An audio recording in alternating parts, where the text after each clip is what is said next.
Halo teman-teman, jumpa lagi di Tebak Karakter. Nah, sekarang kita akan mencocokkan kepala yang benar dan sesuai dengan tubuhnya ya teman-teman. Oke teman-teman, kalian semua siap kan? Kita akan coba dengan kepala yang siapa ya.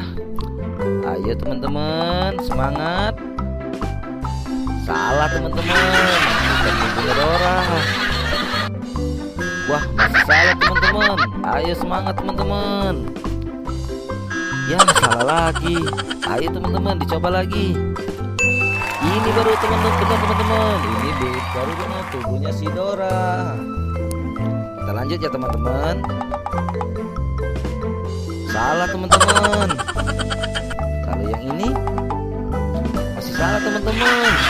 Ayo teman-teman, dicoba lagi teman-teman. Nah, ini baru benar teman-teman. Ini tubuhnya si Squidward. Oke teman-teman, kita coba lagi kepala yang lain.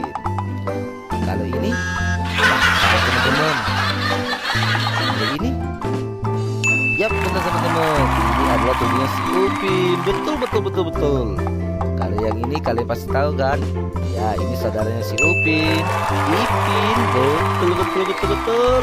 Ya, semuanya pintar ternyata teman-teman. Oke teman-teman, misi kita kali ini telah selesai. Jangan lupa ya teman-teman, di like videonya.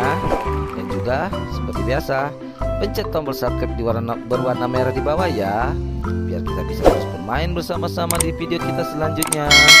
Kita bertemu lagi ya teman-teman di video kita selanjutnya. Dadah.